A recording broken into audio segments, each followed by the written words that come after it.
17. First task. You'll do fine, I reassured. Go out there and wow them for us, yeah, Heather. Show them how brilliant your best friend and teacher are and how wicked you can really be. We'll be watching and supporting you the whole way. Hermione hugged Heather tightly. Good luck. With the dragon I pulled, I'll need it, Heather grumbled then grinned. Good thing I have your tattoo to keep the Potter luck to a minimum.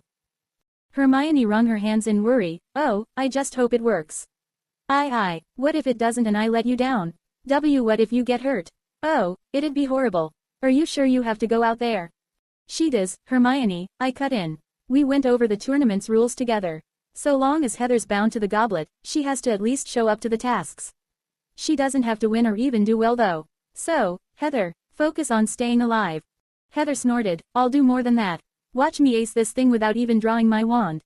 Still, Hermione huffed, crossing her arms.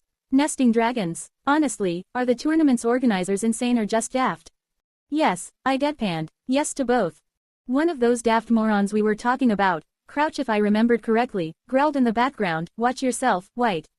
You're not even supposed to be here. Get out of here so we can start. Of course, I pretended to not hear him. Did you girls hear something? A stuck-up, old gust of wind that hasn't even read the rules for his own tournament perhaps. It made Heather crack a smile despite the nerves she must have been feeling, so it was a win in my book. Pissing off a pureblood who was all pig-headed bluster and self-importance was just icing on the cake. The other champions were in a similar state to Heather and I felt a little bad that they didn't have someone to comfort them. Well, Cedric and Fleur mostly. Victor Crumb was as stone-faced as I'd ever seen someone. Dumbledore and the other school heads had been here for the drawing of the dragons but excused themselves to act as the judges for the task. Whoever thought of making them the tournament's impartial judges was a disconnected fool if they thought the champions' headmasters were without bias. Though, maybe that was the point. I wouldn't put it past this feckless tournament. Even if there had been something in the rules about this, I wasn't going to leave Heather alone to stew in her completely justified anxiety before facing a blasted dragon. We may have known about the dragons beforehand thanks to a certain loose-lipped giant, as did the other champions through ways I could only suspect. But we hadn't had any time to prepare anything to specifically deal with them. In the end, the plan was still for Heather to wing this off the back of the research we'd developed and training we'd already done. The first champion was called up to the task soon enough. I gave Cedric Diggory, the real Hogwarts champion, a nod and wished him good luck. Good kid, that one. Let's hope he didn't go ahead and commit suicide by dragon. Cheers echoed from the tasks arena into the tent, doing nothing to soothe anyone's nerves. Fleur looked to have it the worst though. Crumb was seemingly unflappable and Heather had me and Hermione to keep her worries from running wild. And I wasn't so completely competitive that I wouldn't comfort Fleur, especially after the moment of intimacy we'd shared together. I got the French champion's attention, Fleur. What do you want, devil? Fleur turned a sneer up at me. I could tell her heart wasn't in it at the moment so I pressed on, I just wanted to wish you good luck. From everything I've seen, you're a smart and powerful witch. I'm sure you'll do great. Just remember that your life isn't worth some brief stint of wealth and glory, yeah. Fleur softened as she deemed my words genuine and she seemed to regain some of the spirit she always directed at me, merci. Take heart, devil, I shall not leave my dear Gabby alone to your twisted debauchery. I sighed, I guess that's as good a motivation as I could ask for. Fleur huffed, HMPH. Indeed. Now, begone, fiend. I wish to concentrate and I cannot with your devilish visage clouding my mind. Yeah, I rolled my eyes. Good luck again, Fleur. You've got this. What was that about? Hermione asked with narrowed eyes as I returned to her and Heather. Fleur looked visibly less tense after our short conversation. Just wishing the competition good luck, I said. You didn't do that with Crumb, Hermione pressed. I shrugged, I don't know him. Fleur and I at least have something that vaguely resembles a relationship because of her sister. Hermione just hummed, her brilliant mind suddenly seeming occupied with something. I left her to her thoughts and began to give Heather a last-minute rundown of what not to do around nesting dragons according to Newt Scamander's Fantastic Beasts and where to find them. Ironically enough, trying to steal their eggs was the first thing on that list. Cedric returned to the tent, clutching the golden egg that was the task's target and covered in soot and burns. He quickly collapsed under the care of Madame Pomfrey. Fleur was called out and her departure was met with similar cheers as Cedric's. She eventually returned with her head held high and part of her uniform burned off. For some reason, the idea that others had seen her in such a compromised state set my blood pumping with possessive fervor and I conjured something to cover her modesty. Fleur acted haughty and unfazed as if she didn't even notice my assistance. That illusion was broken by the way she clutched the cloak I'd conjured close to her frame. Crumb was called out and once again the cheers echoed through the fabric walls of the tent. When he returned, it was finally time for Heather to show the wizarding world that even though she didn't want to be in this tournament, she wouldn't just roll over and take the shite thrown her way. What an event, people, Ludo Bagman shouted into his mic, hoping to hype up the crowd even more and already envisioning the profits from his semi-legal tournament betting scheme. A truly thrilling spectacle, he continued, 3 champions down, each more daring than the last. The Hogwarts champion Cedric Diggory retrieved his prize with a masterful display of transfiguration and a bit of poor luck. The Bobadins champion Fleur Delacour did so with her bewitching Vila charm and was even nice enough to give the audience a stunning show of beauty in the process. And the Durmstrang champion Victor Crumb has just finished conquering his foe with fearsome strength and ability. All that remains is the tournament's wildcard champion. The one who shouldn't even be able to compete. Give it up for the one, the only, Heather Potter. The girl who lived, and she faces off against the first task's most daunting opponent, a genuine, bona fide Hungarian horntail. If Bagman butchered the pronunciation of bona fide, he did. Only a third of the audience was aware enough of it to cringe. Here she comes, folks. The savior of the wizarding world, coming up to look death in the face once again. Will she live up to her moniker? Or will the Triwizard Tournament claim its first victim since 1792? Heather stepped into the arena, looking impassively up at her cheering audience. None of them mattered in her mind. Sheep and fools, the lot of them. But if they wanted to be entertained, Heather would show them entertainment. The cheers slowly died into confusion as she waited and waited, not moving a muscle toward the dragon that was tensely guarding its nest and shooting her suspicious, threatening glances. She was waiting for Atlas and Hermione to take their seats. They'd left the tent at the same time as Heather and she wanted to make sure they got a good view of what she was about to do. The rest of the audience could wait or simply leave for all she cared. Soon enough, she saw them get into position in the crowd. They sat next to Luna Lovegood and the Weasley twins, though strangely, the twins and Luna had a pair of magical microphones in front of them and seemed to be doing their own version of commentary for the first task. Still, Heather gave them all an eager, mischievous grin. She took a step forward and the Hungarian horntail on the other side of the arena roared. Echoing off every available surface, the roar shook the very air in people's lungs. The crowd was suddenly silent, only now realizing the monumental task put before the girl who lived.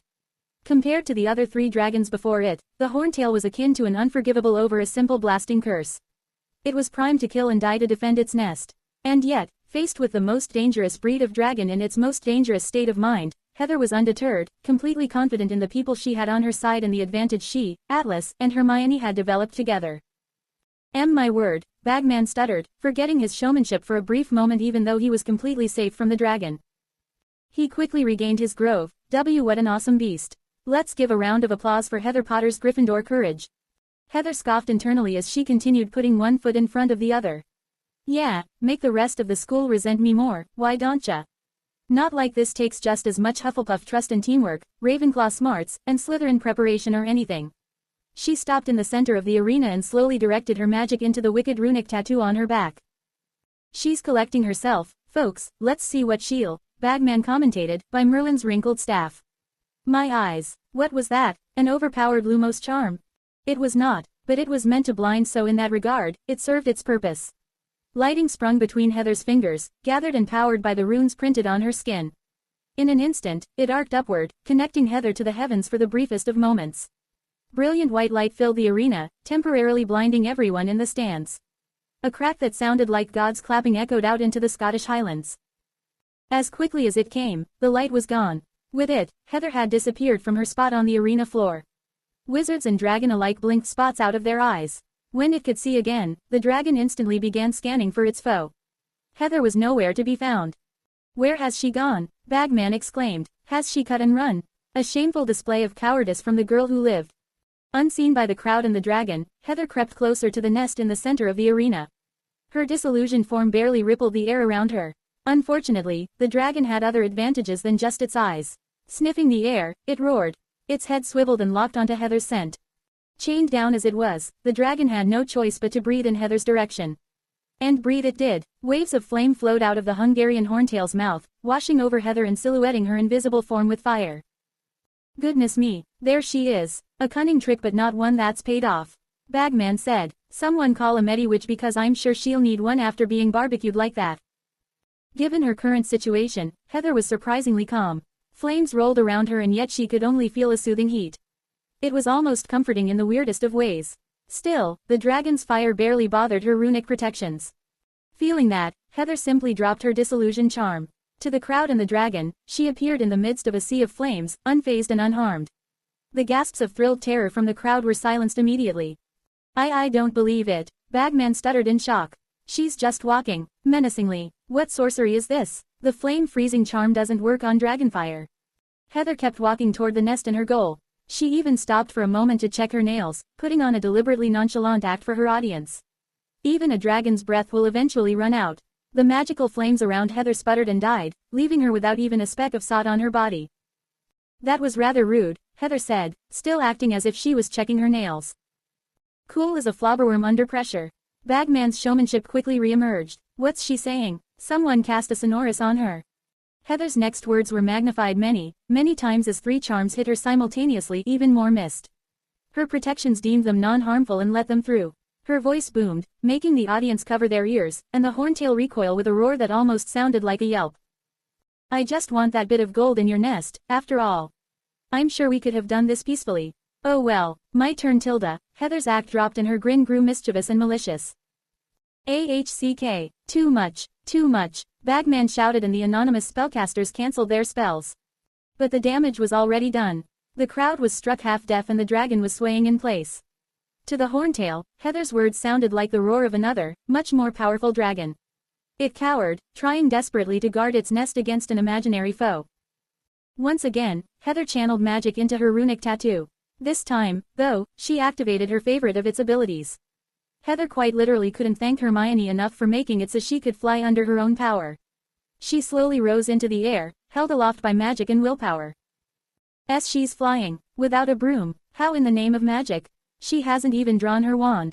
Even with the sudden epidemic of hearing loss plaguing the stadium, Bagman's voice was loud enough to reach everyone's ears, as that. Oh, my Merlin, Heather Potter with a flying elbow from the top rope. Heather's whole body began to crackle with lightning as she floated higher and higher. Finally deciding she was high enough, she paused just long enough to flash Hermione and Atlas an unrepentant smirk. Then she was rocketing downward, elbow primed, cocked, and ready to deliver the wrath of God like she'd seen so many times in Dudley's pay-per-view American wrestling shows. A human-shaped lightning bolt exploded against the horntail's flank. For a moment, Thor descended to earth in a flurry of light and thunder. A shockwave rocked the arena to its foundations. Witches and wizards were bowled over in their seats. And as the thunder faded, echoing off the mountains around Hogwarts, Heather's voice could be heard in a long, drawn-out, "Oh yeah." The horntail was sent sprawling out of its nest. If this were a cartoon, it would have had comical spirals in its eyes. Still, it was a class XXXXX magical beast and it would not be kept down for long. It struggled and slowly began to stagger to its feet. Heather didn't even get to enjoy her historic elbow drop, probably the first and only one performed on a dragon. Seeing the dragon shakily stand, she knew she didn't have much time. And there was the little issue of her rune-powered flight quickly running out. It was only temporary, after all. Something about the way the flight runes interacted with a soft, fleshy body and safety, according to Hermione. Heather had been too busy rolling her eyes to truly listen. With the last legs of her flight, Heather dove for the now unguarded nest. Nimble and accurate as a diving hawk, she swiped the golden egg into her hands and bolted. Every spark of magic Heather could manage at a moment's notice, quite a lot as it turned out, was channeled into the runes on her back and she shot forward in a straight line. Barely a moment later, a confused and dizzy Hungarian horntail returned to its post above the nest, none the wiser to Heather's little heist. Despite the earlier shockwave, Bagman and the rest of the audience were on the edge of their seats. My word. I'd never thought I'd see it. A perfect Wronski feint without a broom. And the girl who lived pulls up just in time. Look at her go, she's a phoenix, or maybe a thunderbird would be more appropriate in this case. I may be biased, folks, but I think that was the most thrilling task of the day. Simply astonishing, and she's made it out without a scratch. Oh my, Heather Potter's down, she's tumbling and rolling across the ground. What has happened? Mere moments after making her escape, Heather's temporary runic flight ran out. It automatically shut off, sending Heather tumbling to the ground. She instinctively tucked and rolled and rolled and rolled. She bled momentum, eventually coming to a stop with a small, oof. She lay there on her back, clutching her golden prize to her chest before sticking a single thumb in the air. When she gave the signal that she was okay, the arena's crowd exploded into cheers. Even those that believed Heather cheated her way into the tournament couldn't deny how thrillingly blood-pumping her task was. She'd used magic none of them had seen before and was daring enough to challenge a dragon in flight and speed. And most of all, Heather Potter had won. Somewhere in the audience, Draco Malfoy was blushing fiercely and he couldn't for the life of him figure out why. On either side of him, Vincent Crabbe and Gregory Goyle shared a glance and rolled their eyes. Nowhere near as dull as they presented themselves, they were well aware of how dense, foolish, and uncunning their boss could be. If the contract between their families, the one that Draco somehow still didn't know about, wasn't a factor, they would have never been seen in the same room as the young Malfoy. Though, with the death of Lord Malfoy, that contract was beginning to look less and less like a sure thing. Somewhere else, Ron Weasley coped and seethed and plotted how to get back into Heather's good graces after scorning her for the better part of a month.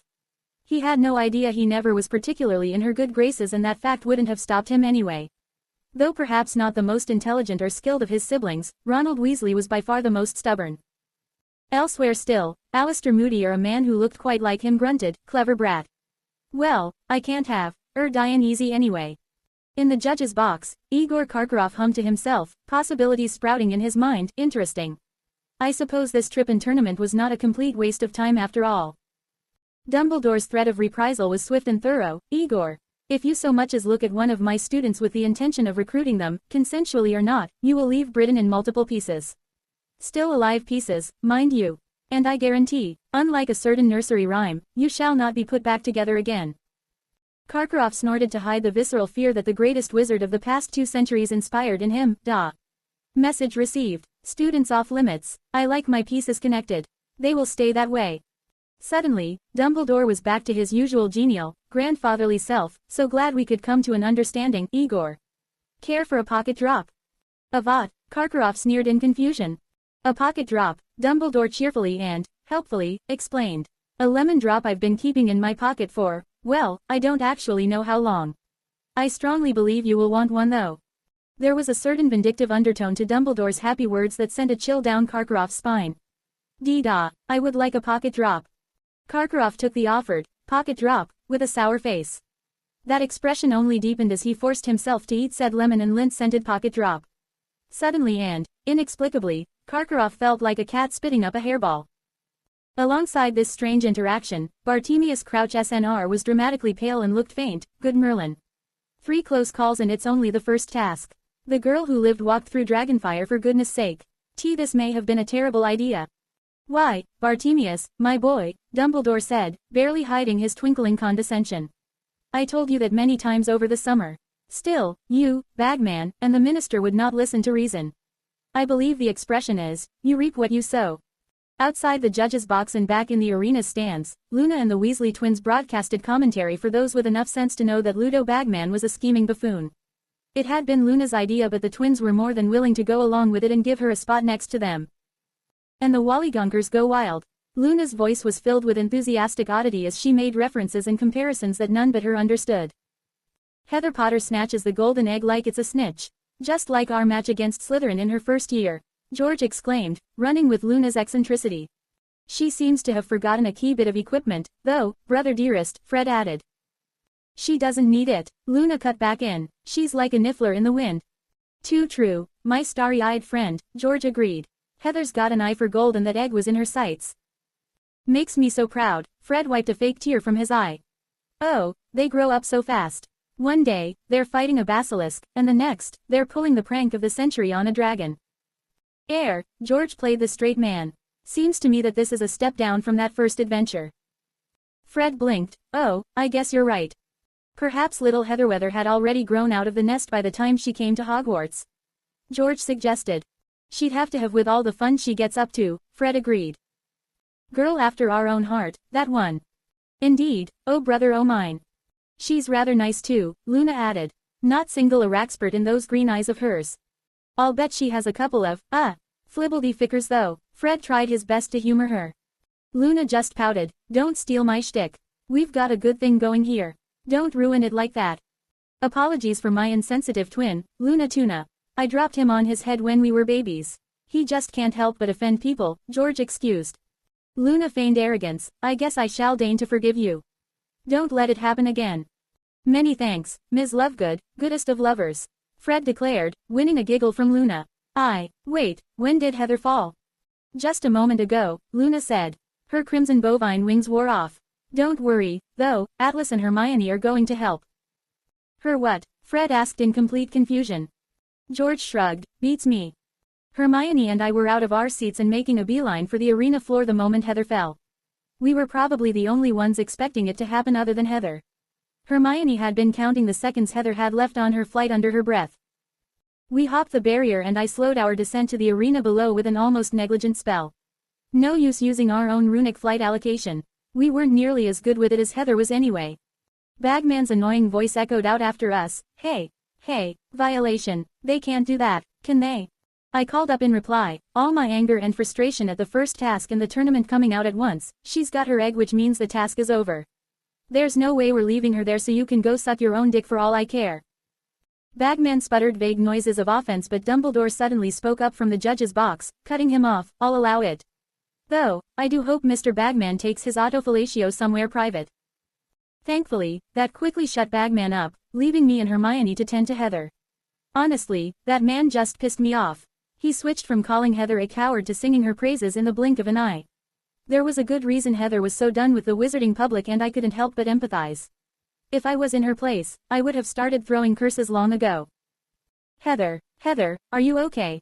Hermione asked frantically, sliding to a stop on her knees next to Heather's prone form. "Just dandy," Heather groaned. "You did great, Heather," I reassured. "I would have preferred a little less pomp and flair though." Heather opened her eyes and smirked up at us. Not my style." Hermione huffed and rolled her eyes. I chuckled, relieved that she was well enough to joke with us. "Come on, let's get out of here." "Right, a little help?" Heather asked sheepishly. "Those flight runes might need some tweaking, cause I don't think I've been this sore in a while." "I'll take another look at them now that we have the time and more data on how they work," Hermione promised. We helped Heather stand on shaky feet, supporting her between the two of us. Her arm went around Hermione's shoulder and mine went around her waist. Even then, she was short enough that I had to slouch a bit. We began walking out of the arena when Bagman's desperately hurried voice interrupted us again. "Wait, you can't leave. Score. Heather needs to be judged and scored for her task." I glared up at him in his isolated little commentator's box. He was just asking to get the stuffing hexed out of him at this point.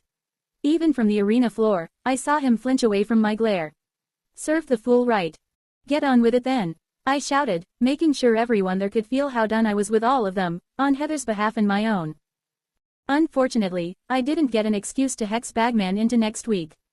Well, not a better one at least. He was still and would always be on my shitlist for making Heather compete in this farce he was pushing as head of magical games and sports. Maybe influenced by my ire, Bagman instantly put up a 10, and then tried to shy away from my gaze.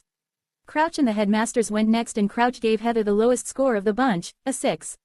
Karkaroff gave her an 8, as did Madame Maxime. Dumbledore finished off the judging with a 10 and a pair of twinkling eyes that were visible even from the floor of the arena. "Great," I said, thoroughly done with this thanks to the way I could feel Heather flagging against my side. "Someone tell the other champions the task is over. We're done here. I'm taking Heather to get some sleep." My words sparked murmurs and giggles from the crowd, mostly the students, and I rolled my eyes. "Not like that, you degenerates. She just fought a dragon. I think she deserves a nap." I ignored the further chatter from the crowd as Heather, Hermione, and I made our way out of the stadium. The fact that Heather was now in first place in a tournament she never wanted to be in was also ignored by all three of us.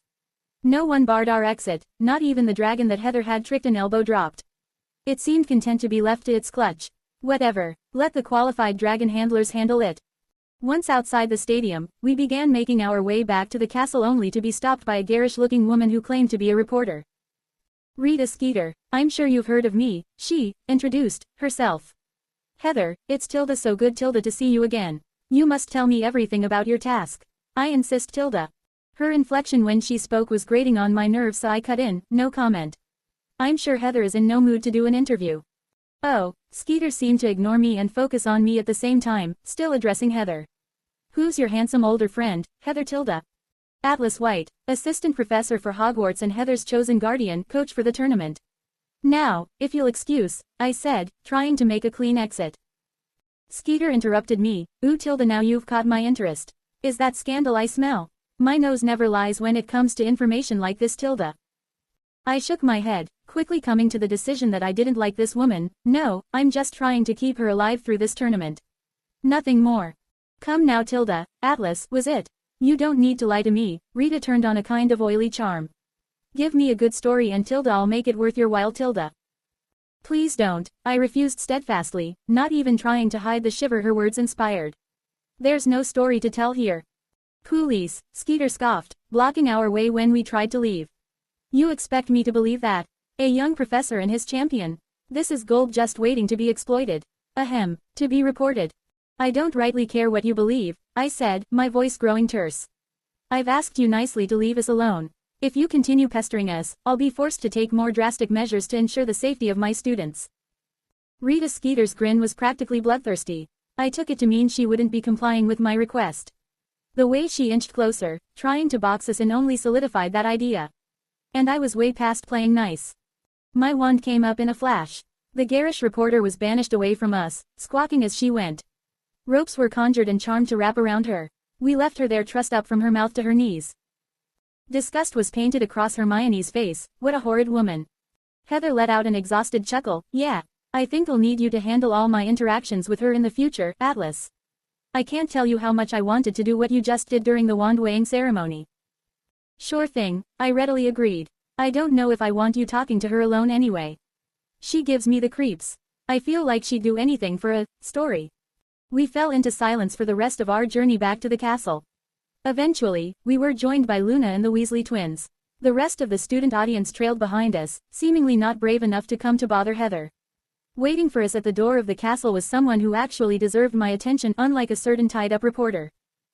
Mr. White, the unfamiliar man called out to me, asking politely but severely. I'm Auror John Dawlish. Would you be willing to answer a few questions for me about your role in the World Cup riot this summer?